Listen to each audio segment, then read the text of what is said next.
A frail-looking young man with pale skin and dark circles under his eyes was sitting on a rusty bench across from the police station. He was cradling a cup of coffee in his hands, not the cheap synthetic top slum rats like him had access to, but the real deal. This cup of plant-based coffee, usually available only to higher-rank citizens, had cost most of his savings. But on this particular day, Sonny decided to pamper himself. After all, his life was coming to an end. Enjoying the warmth of the luxurious drink, he raised the cup and savored the aroma. Then, tentatively, he took a small sip and immediately grimaced. "Ah, so bitter!" Giving the cup of coffee an intense look, Sonny sighed and forced himself to drink some more. Bitter or not, he was determined to get his money's worth. Taste buds be damned. "I should have bought a piece of real meat instead. Who knew actual coffee is so disgusting? Well, it's going to keep me awake at least." He stared into the distance, dozing off, and then slapped himself in the face to wake up. Tisk, what a rip-off. Shaking his head and cursing, Sonny finished the coffee and stood up.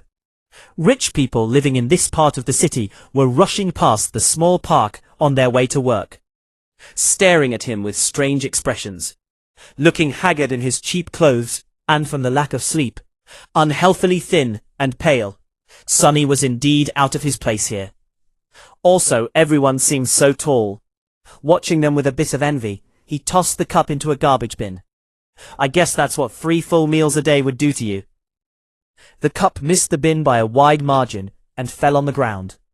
Sonny rolled his eyes in exasperation, walked over and picked it up before carefully putting it in the trash. Then, with a slight grin, he crossed the street and entered the police station. Inside, a tired-looking officer gave him a quick glance and frowned with obvious distaste. "Are you lost, boy?" Sonny looked around with curiosity, noting reinforced armor plates on the walls and poorly hidden turret nests in the ceiling. The officer, too, looked scruffy and mean. At least police stations remained the same wherever you go. "Hey, I'm talking to you." Sonny cleared his throat. No." Then he scratched the back of his head and added, "As demanded by the 3rd Special Directive, I am here to surrender myself as a carrier of the nightmare spell." The officer's expression instantly changed from irritated to wary. He looked the young man over once again, this time with piercing intensity. "Are you sure you are infected? When did you start showing symptoms?" Sonny shrugged. "A week ago." The officer became visibly paler. "Shit." Then, with a hurried motion, he pressed a button on his terminal and bellowed, "Attention, code black in the lobby. I repeat, code black. The nightmare spell first appeared in the world a few decades ago. Back then, the planet was just starting to recover from a series of devastating natural disasters and subsequent resource wars. At first, the emergence of a new disease that caused millions of people to complain about constant fatigue and sleepiness did not attract a lot of attention. But when they started to fall into an unnatural slumber, with no sign of waking up even days later, governments finally panicked. Of course, by then, it was already too late. Not that an early response could have made any difference. When the infected started dying in their sleep, their dead bodies turning into monsters, nightmare creatures quickly overwhelmed national militaries, plunging the world into complete chaos. No one knew what the spell was, what powers it possessed, and how to fight it. In the end, it was the awakened, those who survived the first trials of the spell and came back alive, who put a stop to its rampage. Armed with miraculous abilities earned in their nightmares, they restored peace and created a semblance of a new order. Of course, it was only the first of the catastrophes brought upon by the spell. But as far as Sonny was concerned, none of it had anything to do with him. Not until a few days ago, that is, when he first started having trouble with staying awake. For an average person, being chosen by the spell was as much of a risk as an opportunity. Kids learned survival skills and fighting techniques in school, on the off chance of being infected. Well-to-do families hired private tutors to train their children in all sorts of martial arts. Those from the awakened clans even had access to powerful legacies, wielding inherited memories and echoes in their first visit to the dream realm. The richer your family was, the better your chances of surviving and becoming an awakened were. But for Sunny, who had no family to speak of, and spent most of his time scrounging for food instead of going to school, being chosen by the spell presented no opportunity at all. To him, it was basically a death sentence. A few minutes later, Sunny was yawning, while several policemen were busy putting him in restraints. Soon he was fastened into a bulky chair that looked like a weird mix between a hospital bed and a torture device. The room they were in was situated in the basement of the police station, with thick armored walls and a formidable-looking vault door. Other officers were standing near the walls, with automatic rifles in their hands, and grim expressions on their faces. Sunny did not particularly care about them. The only thing he could think about was how much he wanted to sleep. Finally, the vault door opened, and a grey-haired policeman walked in. He had a seasoned face and stern eyes, looking like someone who had seen a lot of terrible things in his life. After checking the restraints, the policeman glanced quickly on his wristwatch, and then turned to Sunny. "What's your name, kid?" Sunny blinked a few times, trying to concentrate, then shifted uncomfortably. "Sunless." The old policeman raised an eyebrow. "Sunless? That's a strange name." Sunny tried to shrug, but found himself unable to move. "What's so strange about it? At least I have a name. Back in the outskirts, not everyone even gets one." After another yawn, he added, "It's because I was born during a solar eclipse. My mum had a poetic soul, you see. That's why he got this weird-ass name, and his little sister was called Rain. Back when she still lived with them, at least. Whether it was the result of poetic imagination, or simple laziness, he did not know." The old policeman grunted. "Do you want me to contact your family?" Sunny simply shook his head. "There's no one. Don't bother." For a second, there was a dark look on the policeman's face. Then his expression turned serious. "All right, Sunless. How long can you stay awake?" Not long." The policeman sighed. "And we don't have time for the full procedure. Try to resist for as long as you can, and listen to me very carefully, okay?" Not waiting for a response, he added, "How much do you know about the nightmare spell?" Sunny gave him a questioning look. "As much as anyone, I guess. Who doesn't know about the spell? Not the fancy stuff you see in dramas and hear in the propaganda broadcasts. I mean, how much do you really know?" That was a hard question to answer.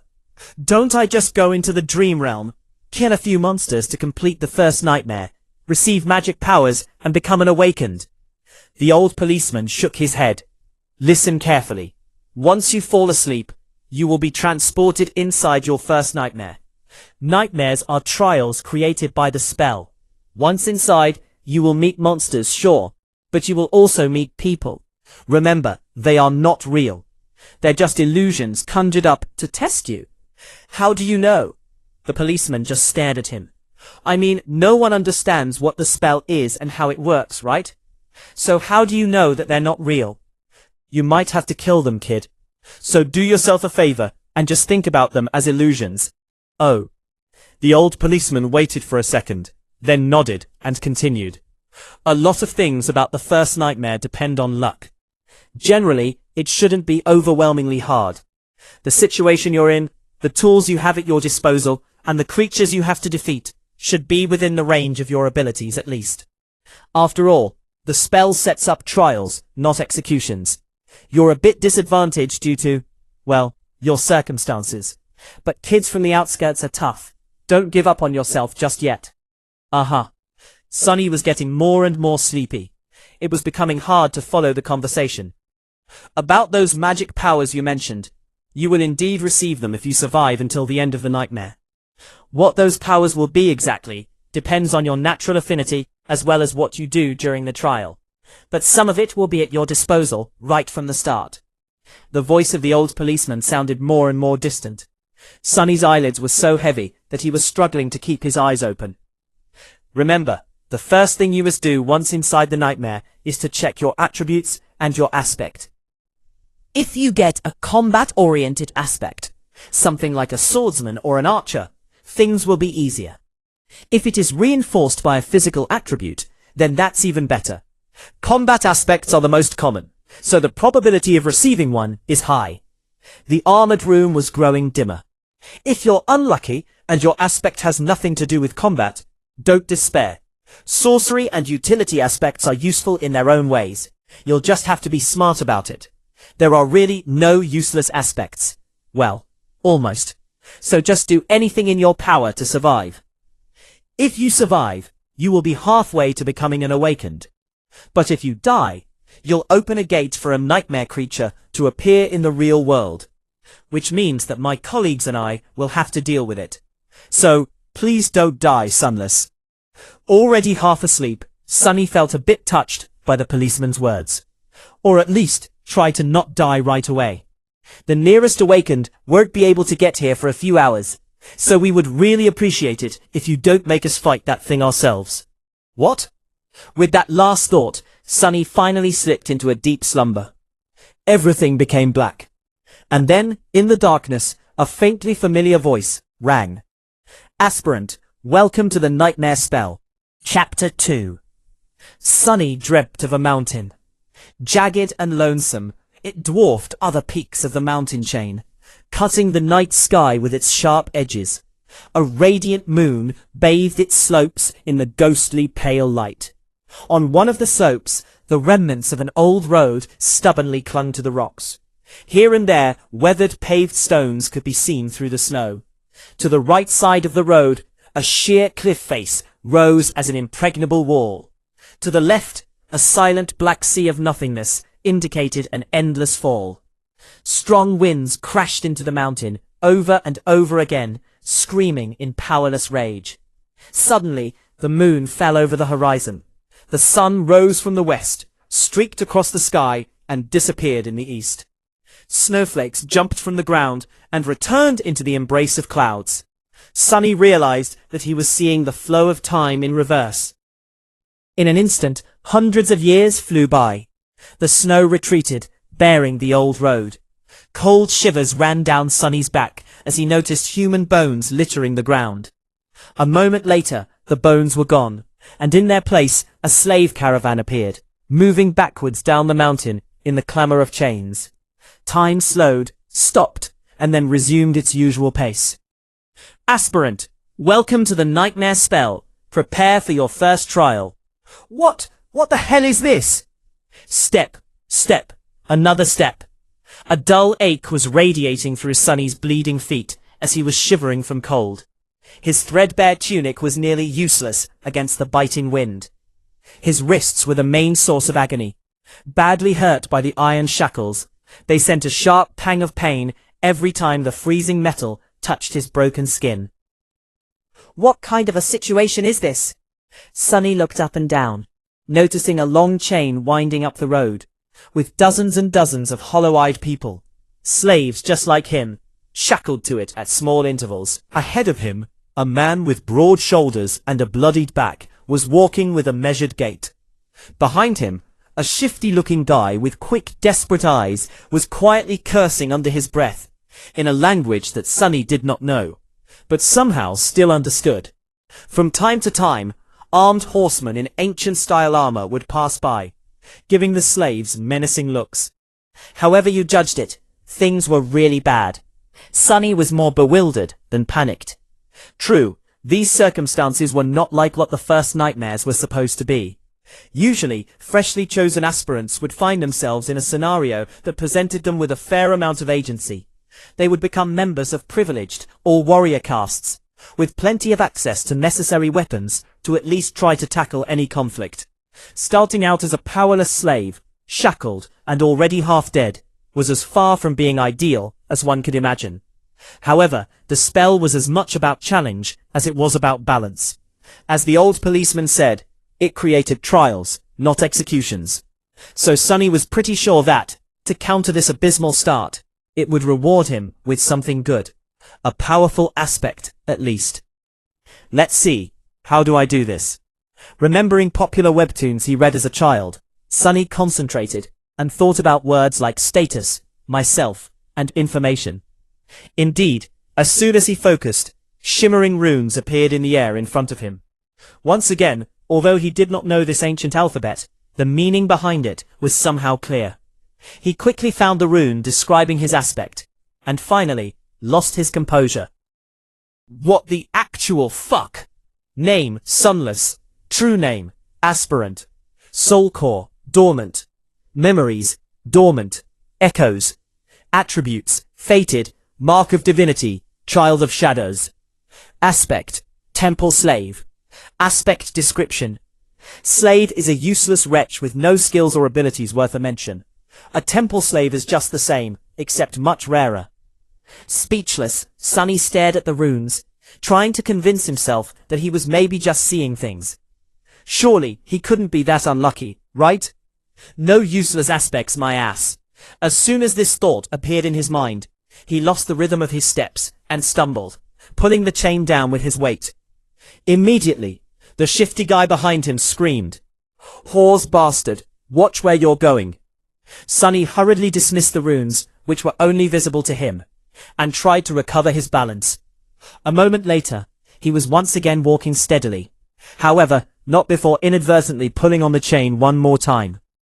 "You little shit, I'm going to kill you!" The broad-shouldered man in front of Sonny chuckled without turning his head.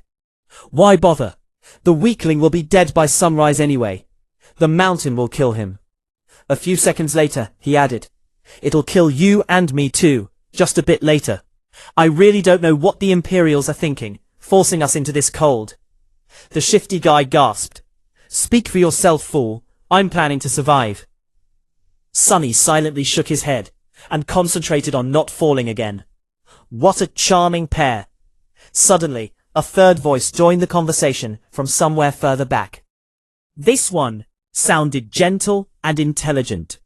"This mountain pass is usually much warmer this time of year. We just had really bad luck. Also, I would advise you against harming this boy." "Why is that?" Sonny turned his head slightly, listening. "Haven't you seen the markings on his skin? He is not like us, who fell into slavery due to debts, crimes, or misfortune. He was born a slave. A temple slave, to be precise. Not long ago, the Imperials destroyed the last temple of the Shadow God. I suspect that this is how the boy ended up here." The broad-shouldered man cast a look back. "So what? Why should we be afraid of a half-forgotten weakling god? He couldn't even save his own temples. The Empire is protected by the mighty war god. Of course they're not afraid to burn down a few temples. But we here are not protected by anything or anyone. Do you really want to risk angering a god?" The broad-shouldered man grunted, not willing to answer. Their conversation was stopped by a young soldier, riding a beautiful white horse. Clad in a simple leather cuirass, armed with a spear and a short sword, he looked dignified and noble. To Sonny's irritation, the arsehole was really pretty too. If this was a historical drama, the soldier would definitely be a male lead. What is going on here? There was no particular menace in his voice, even something resembling concern. When everyone hesitated, the gentle-voiced slave answered, "It's nothing, sir. We are just all tired and cold, especially our young friend over there. This journey is truly too hard for someone that young."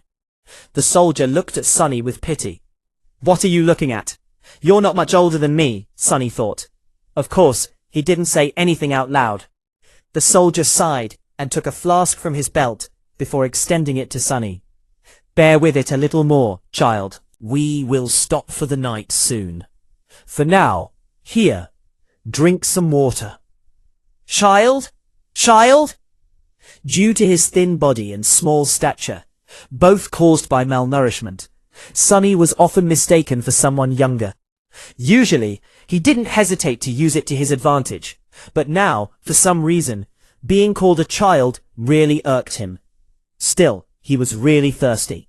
He was just about to take the flask when a whip cracked in the air, and suddenly, Sonny was in a world of pain. He stumbled, once again pulling on the chain and causing the shifty slave behind him to curse.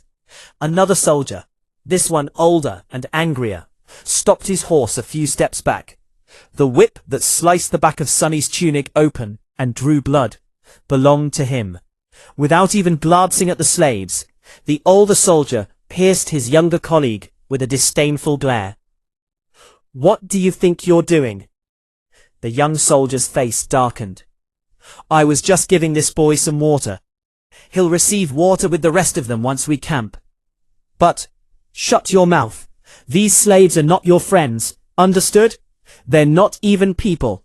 Treat them like people and they'll begin imagining things."